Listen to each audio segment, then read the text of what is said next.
They introduced a bill with 2 questions. You would have thought that they had introduced a bill that eliminated the Higher Education Act because we had all of the DC intelligentsia trade groups coming and saying, it can't be done. Like, you guys are bananas. This is crazy.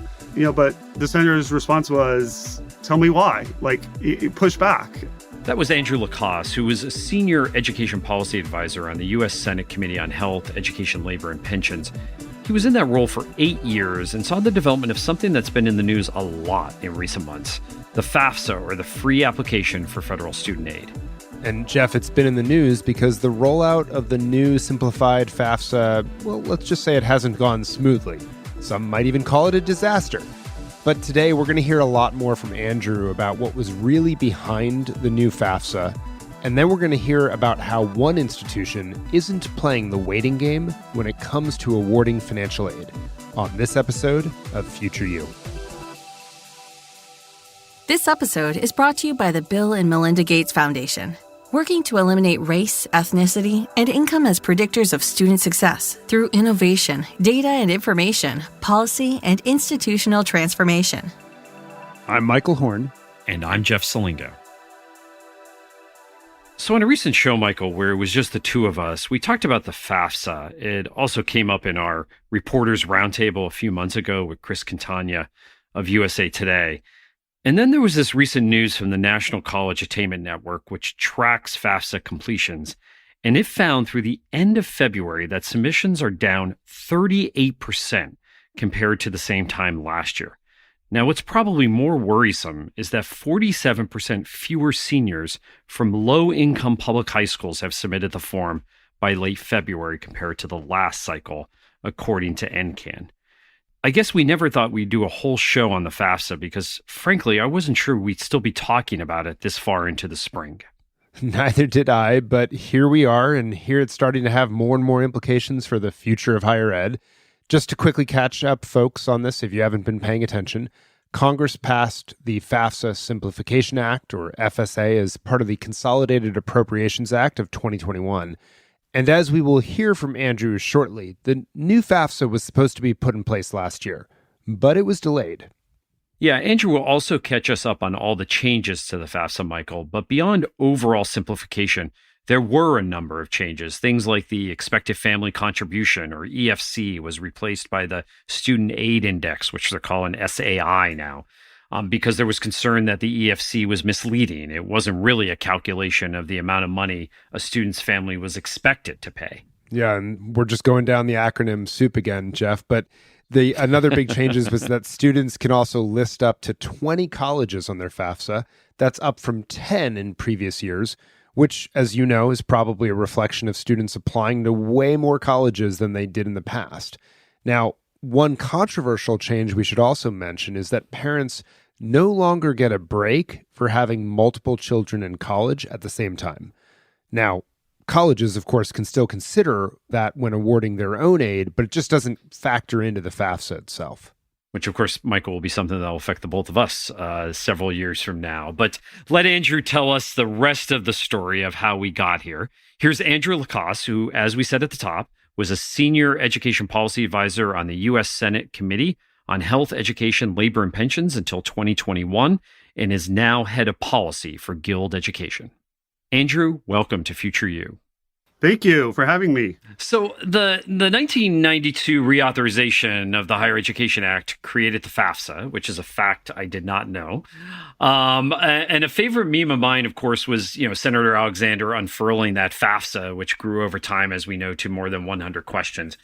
Can you give us a short history lesson on how the process for FAFSA simplification began and what really prompted it and really drove it to this point? Yeah, I love this question because it's always a mystery of how a lawmaker kind of picked up a particular issue. Like, how did it get into their craw or become a priority, or in this case, almost an obsession? But the short of it is it really came from the best approach to policymaking. The push came from really smart expert witness/researchers. So it was really a decade ago.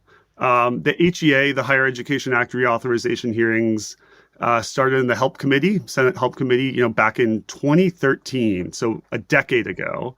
So this was Tom Harkin was chair, senator from Iowa, Lamar Alexander, senator from Tennessee, was the ranking Republican. And, we had done dozens of hearings to inform the reauthorization process. And I will do one quick plug. Michael Horn, your fabulous co-host, was an expert witness at that hearing. 15 minutes of fame, I would say. He was no Taylor Swift of a witness, but he did well enough and avoided the curveballs. So hat tip to you, Michael. But at that, we had this one hearing in November, and we focused on college access. And we had 4 great distinguished witnesses: Bridget Terry Long of then at Harvard, dean of GSE, and Judy Scott Clayton at Columbia, Kim Cook from NCAN, and Kristen Conklin from HCM. And they basically, the consensus was the FAFSA is a nightmare. And if you want to improve college going rates, particularly among low income students, fix the FAFSA. And they gave a kind of a bold recommendation, and based on some research, I believe it was from Sue Dynarski at Michigan. Just, you can ask 2 questions and get all the information you need to award a Pell Grant. Simple as a postcard. And Lamar's ears perked up and was like, what? Like, whoa, that's crazy. And I think it was really like 2 things that probably stimulated this in his mind, or why he latched on. It's just a perfect example of the complex bureaucratic system of higher ed. And as you mentioned, props are key for politicians and selling things. And it had a prop, like a 108 question page form he could unfurl. And it was just a representation of just this government barrier nonsense. And, Senator Alexander's long railed against overregulation of colleges. And while FAFSA isn't a regulation per se, it just was a natural extension to kind of weeding the garden, fixing, the morass of higher ed government bureaucracy. And then second, I think it was just scale, right? Like FAFSA impacts everybody. 17 million Americans are going to fill it out. And if he could make some changes to it, it would be incredibly consequential. And so that was where it came from. And the backstory here is he ran over to his friend Michael Bennett, who was then on the committee, and whispered in his ear and said, hey, let's do this. Like, let's work on it. And so he and Senator Bennett of Colorado teamed up, and we had a little working group and created a mock-up of the FAFSA with 2 questions. And that was his second prop, and held roundtables across Tennessee and Colorado and DC. We did press, stakeholders. And in the end, the first iteration before we have the current law was they introduced a bill with 2 questions. You would have thought that they had introduced a bill that eliminated the Higher Education Act, because we had all of the DC intelligentsia trade groups coming in saying, it can't be done. Like, you guys are bananas. This is crazy. But the senator's response was, tell me why, like, push back. And they did. And look, we knew it was never going to be 2 questions, which were, what was your family income and what was your family size? But instead of starting from 108 questions and, whittling it down, let's start from 2, and then you tell me what you want to add. And I think that was a successful strategy. And from there, just the legislative sausage making process unfolded, although it was 10 years. and here we are with a law, and obviously there's some issues with the rollout, but that's really the history here of pure good policy making with recommendations from experts, piqued lawmakers' interests, and you got a bipartisan group interested in it and working to support college access, and it just took off. Andrew, fascinating backstory on this. You mentioned impact in your answer. What was the overall goal of simplifying FAFSA? I assume it wasn't just reducing the number of questions and the sense of bloat, but what was the larger public policy goal? Yeah, I mean, look, the number of questions is easy, like to just, point out, but the backstory and the goal here is really like the human element which I know has been reported on a lot and discussed, but it's so true, is when we had these roundtables, when we, met with folks, they don't care about Lamar's interest in government bureaucracy. It was English as a second language, students not knowing how to fill out the form. It was only in English and Spanish. Homeless and foster care kids, couldn't find the documentation and the paperwork. First generation students whose parents were, distrustful of, why am I giving this information to a school? Or I remember we had a story from a student who was being raised by their grandmother, and their grandmother just refused to give any documentation over to the school. And I remember we did a roundtable in Tennessee, and a couple smart PhD level professors were like, I have a PhD in economics, and it took me and my kid like an hour and a half to figure out this damn form. So the human impact was, it impacts real world people. And yeah, okay, that's a tough, but what's the other impact was, well, there's a lot of federal money there, and folks were leaving it on the table. So I think, one figure was, graduating high school students, left $2.6 billion in Pell Grants unclaimed. 1.2 million Americans start a FAFSA but never finish it.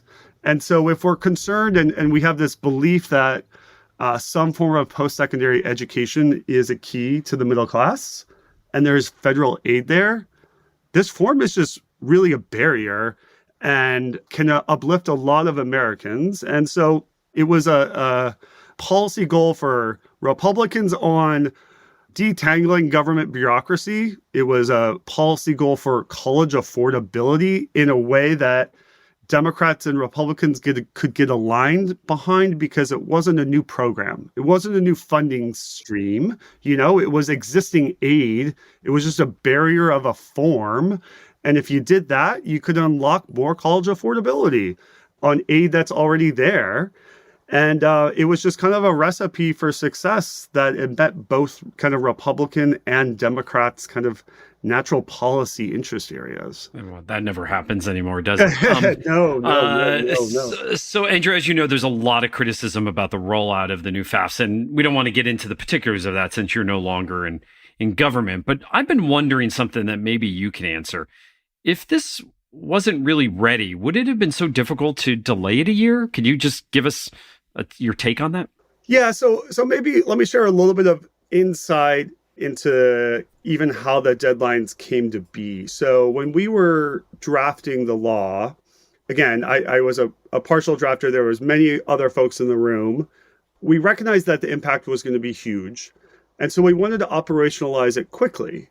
And so we actually originally wrote in the legislation that we wanted it to be effective the following award year from when the president signed it. And as Ed, there's this back and forth between the agency and Congress when you're drafting legislation to make sure that they can even implement it, as it's called, TA, technical assistance. And the department actually pushed back and said, no, we can't actually do that year, push it back another year. And we're like, the impact's so great here and it'd be so consequential. That's annoying, but, we want to see this done right. And so we agreed in the legislation to change it to the 2023-2024 year. So it was already pushed back once by the department. And then after passage, Ed asked Congress again to delay it. Congress agreed. It got delayed. And so, yeah, to your question, could the department have delayed it again? Sure, but at some point you kind of have to face the music, right? Mm-hmm. I don't know whether this administration thought the rollout would have been smoother and would have been a win for them. But again, I just think three delays was probably just the tipping point. It was probably incumbent upon them just to get it out there. Yeah. And look, it's a rocky road with any kind of massive change. I just don't think there was the anticipation, even though many folks were raising the alarm bell, that it would be this rocky of a rollout. Do you think that we should be concerned at all that this just adds to the negative perception right now that higher ed gets in general, especially at a time when the college going rate in the U.S. is falling? Or do you think, we'll get over this, people will forget about it, and it will all be good? Well, one, I think the anger is certainly warranted. And I'm not speaking for policymakers anymore, but the rollout is really certainly at odds with their goals in passing the legislation in the first place, to be honest. And I don't know if the anger that you're sensing or that you're hearing is coming from individuals that, and they're directing it at schools. This is really government, right? This is a government form and process. And, Justin Drager and NASFA have done yeoman's work trying to raise the alarm bells. And so, look, is that going to impact the negative polling? Maybe. But my sense on those polls is that they're kind of reflective more of, is higher ed too woke, too ideological, too bloated? Too expensive, yeah, right? Which filling out the FAFSA kind of reminds them of that. Yeah, right? and not really meeting the needs of students with faster and kind of clear career pathways with a strong ROI, or I think that's maybe the sentiment picked up in those polls. Now, is this FAFSA going to help? Absolutely not. But it's certainly a step backwards in higher ed's perception among the public, whether that rests at the feet of the institutions themselves or government. But it certainly doesn't help with people's perceptions. And I was looking at the enrollment number, the FAFSA submissions, and we're down 50% from where we were the previous year. And so it certainly doesn't help with colleges' enrollment woes. I just don't think that's a reflection of the people's perception of higher ed. It's just another data point that's just going to add to people's, mistrust or concern about the direction the higher education system's going. Andrew, lost in the news perhaps about the rollout is that beyond it just being a shorter form, there are also other good features about the new FAFSA, like the direct transfer of federal tax data. I'm not quite sure that most of our listeners have keyed into just how big a deal that is. And I'm sure there's a backstory there as well, right? Yeah, no, you're 100% correct that the tax data transfer is almost more consequential than the actual FAFSA form question shortening itself.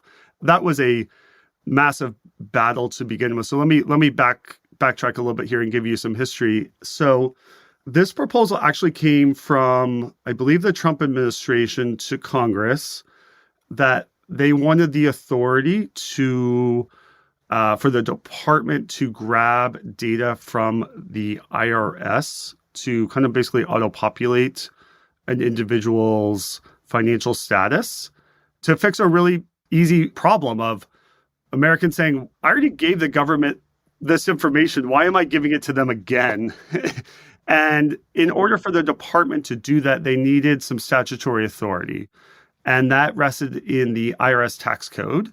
And so this was not just the HELP committee, but the Senate Finance Committee and the Ways and Means Committee in the House. And so there was a proposal that we worked on among the chambers to fix this, and it was called the Future Act. And it would basically enable what I just said, the department to grab IRS data with taxpayers' consent. And it saved money, right? Like if there was greater verification of an individual's income and data, one, the individual wouldn't have to report it. And two, the department wouldn't be making mistakes and making overpayments and then having to rectify it. So it was a huge win, but it was a huge hurdle because it amended the tax code. And lawmakers on that panel were hesitant to make the changes about, disclosing taxpayer information to another agency. So it was tough, but it's really the key to FAFSA. So we did that before the FAFSA Simplification Act became law. It was called the Future Act. It was paired with some funds for HBCUs, but that was the first step. We called it the first step to FAFSA reform. It actually was able to eliminate 22 questions. And then, we quote, finished the swing later on with the true FAFSA HEA amendments that really completed it, that brought the 108 down to around 32, 33.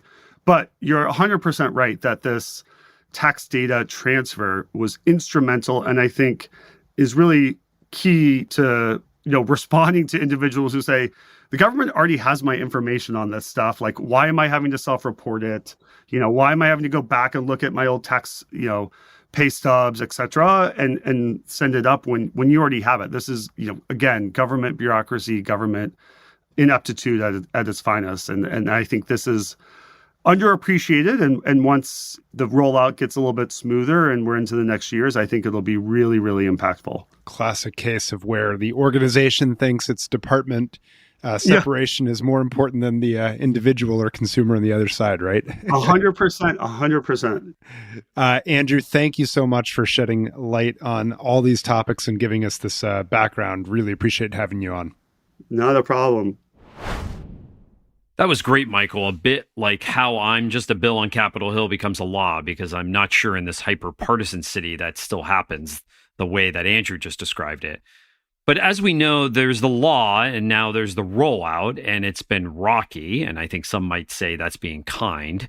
So the reaction in higher ed has been to give students estimated packages while institutions wait for the FAFSA numbers from the education department. A number of colleges and universities have pushed back their traditional May 1st deposit deadline for enrollment, assuming that even though students will know they are accepted by then, they may not have had time to fully look at the financial aid package they received. And then there is what Colorado Mesa just did. They announced in February what they called the Wait is Over, which is an early award process built on their financial aid calculator, which isn't all that unusual. Lots of colleges are given estimates. But what's different here is that Colorado Mesa, with some 10,000 students in Grand Junction, Colorado, is telling students that they can actually bank on the offer, that they'll actually get what the estimate is. So we called up John Marshall, its president, to ask him how they did this and why they did this. John, welcome to Future You. Appreciate you guys having me. You bet. So as we mentioned earlier, Colorado Mesa is one of many institutions that have announced responses to the FAFSA delay. Most colleges are simply moving their deposit deadlines from May 1st to a later date. Others are sending out estimated award packages, but you decided to go even further, not just providing students an estimate, but actually an offer that they can bank on. Can you walk us through what led to that decision? Yeah, for us, it's really mission central. If you think about a lot of these regional comprehensive universities, which Colorado Mesa is one, we sit basically halfway between Denver and Salt Lake.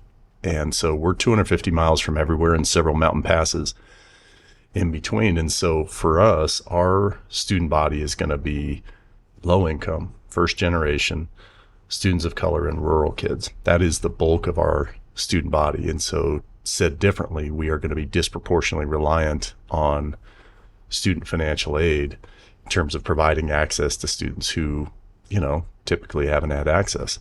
So for us, this was not a nice to have or maybe this would be a good idea. This is a must have for us, very much mission central, and making sure that we keep doors open for students who, as I said, haven't typically had access to college.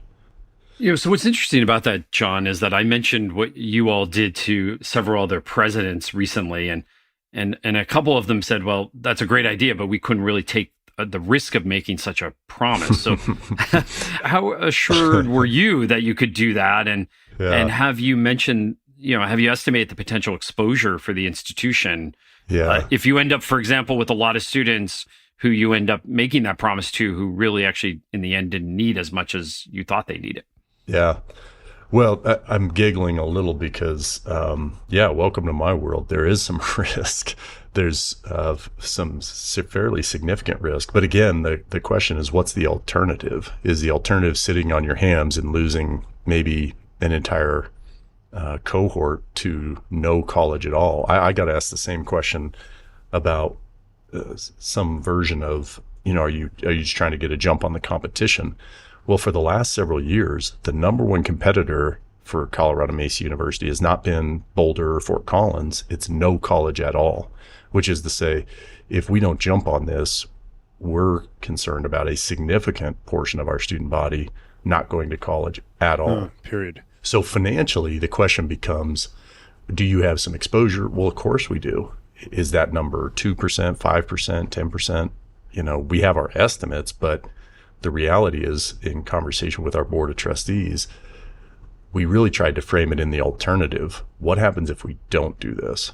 And I think it became really clear for us that, yeah, there's some financial exposure and there's some risk, but the greater risk in our estimation was literally hundreds of students throughout rural Western Colorado or first generation families not going to college at all. No, it makes sense. So hopefully, we hope the FAFSA mess will be fixed by next year. But given financial awards are annual, what thought have you given to how you retain students who will be coming under the Wait is Over initiative, knowing that what they might get the next year might be different from what they've gotten this year?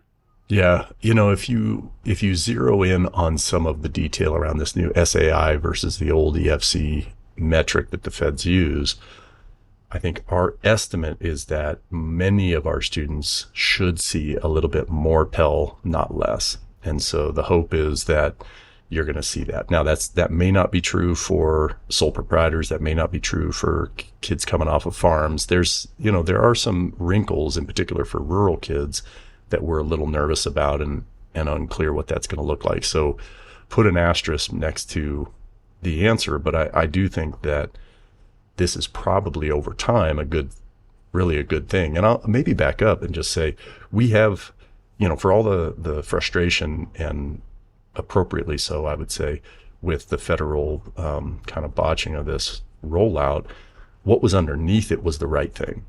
What was underneath it was simplifying the FAFSA, which needed to happen. What was underneath it was this idea of trying to make it easier for low and middle income students to access college. So those are all the right principles. So directionally, we're heading in, we think, in the right direction. It's really bridging what was a good idea with where it ultimately lands, which we think will be a good place. And in between that time, we've just got to come alongside families, make sure they've got the ability to plan in real time and not continue waiting for months for a federal award. You had mentioned rural and farms, and it's something that I've heard from a number of people about the impact of the SAI versus the EFC. Had you been thinking about that anyway, given your, I'm assuming that because you get a lot of rural students, there might be a lot of farm families there that you're dealing with. Is that something that you had thought about, looked into as an institution before this to see how those students would be impacted? Yeah, in fact, we had sent a letter to our federal delegation on this topic, asking them to review it because it's a fairly important distinction, and you guys track this stuff closely, so this is sort of toggled on and off over time. Again, if you look at the macro, there are some things in this new policy that are concerning and frankly that are going to reinforce some of the negative departures between rural and urban America. And I'll give you one additional one. In addition to the farm and sole proprietorship, right, in a rural area, you're going to see disproportionately, small businesses and farm incomes. There's also this thing of more than one kid, right? If you have more than one kid in college, well, who's got more than one kid? Disproportionately undereducated rural families. Who has one kid? People that are better educated in the metro areas. So there is a larger narrative as a part of this that I think we are really focused on trying to continue to come alongside the portion of Colorado that is going to be disproportionately first in their family to go to college, low income, rural students of color who are being, I would argue, disproportionately impacted, intentionally or not, by some of these policies or sort of policy rollout mistakes. John Marshall, president of Colorado Mesa University, thank you for being with us today. Yeah. Appreciate the conversation. Nice to visit with you guys. Take care. And we'll be right back on Future You.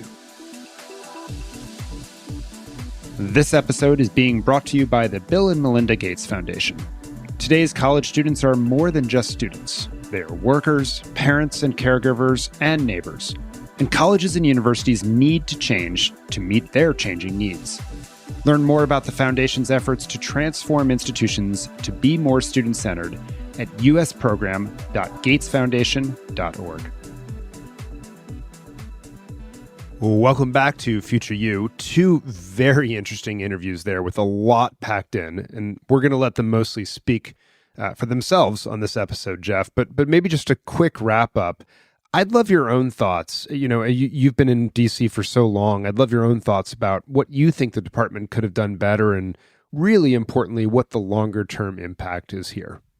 Yeah, Michael, I doubt they wanted this to really happen in an election year. This has not exactly been very smooth at all. And it's not something you kind of want out in the news on a regular basis, especially in an election year. So clearly, this is, it's not that they ever planned this, but I don't think they really are enjoying this moment right now. Look, they're going to get this solved. But as S&P just said recently, for colleges that are on the brink, it does matter, right? They need to get that enrollment kind of in place in April and May and in June. And if they don't get that enrollment kind of in place, and for many of these colleges, they're so dependent on federal financial aid for their students that it really does matter for them. And so if they miss their enrollment targets by 10 or 20 or 30 students, they are so close to going out of business that they might end up closing some programs. And that's exactly what S&P said recently in a warning that they put out about this delayed FAFSA. And I also don't think we've seen the full fallout from the 2 kids in college change, the issues that John mentioned around family farms. So I think that there's this initial blowback to the delay, to the new SAI and what that means. But just wait until the awards start coming out in the next couple of weeks, next couple of months. I think then people might say, well, wait a second, why am I getting this kind of award? And last year I would have gotten this kind of award. That's when I think we'll start to really dive into what is the real meaning of these other changes in the FAFSA. And that might lead to more changes in the future. I don't think we're done tweaking it. But I think it's important to remember the larger policy goals here that Andrew talked about in his interview. And I think that probably in a few years, we'll think this is great.